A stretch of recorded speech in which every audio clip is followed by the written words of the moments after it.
Some interesting news out of Berea as Reuben Foster will work out for the Browns tomorrow.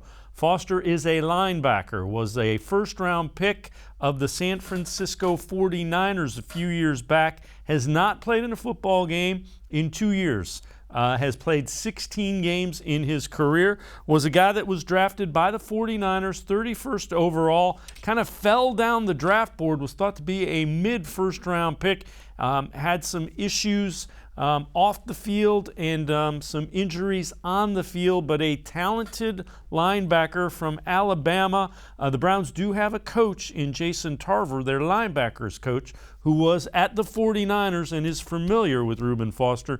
So the Browns getting low-risk look at a former first-round talent. They'll work him out Friday, and we'll hear what happens from there. Let's welcome in Hayden Grove from the Plain Dealer, as well as cleveland.com. And Hayden, this is one of those things that I think goes to Andrew Berry, trying to improve the roster any way he can. A former first-round talent who's out there trying to get back into football.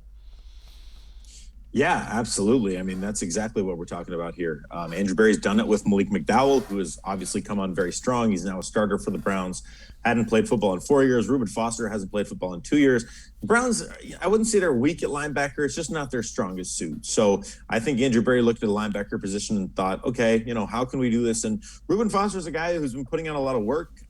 He seems to be out there and giving people all indications that he's getting ready to come back to football. So no harm, no foul if the Browns don't sign him, but definitely worth taking a look at a guy who's super talented. And again, if the Browns feel their culture is good enough to bring in a guy who's had some off-the-field issues, they've done it with Malik McDowell. There's no reason they can't do it with Reuben Foster. Yeah, and again, former guy that was projected by some to go mid-first round ended up going 31st. So again, as you said, no harm, no foul.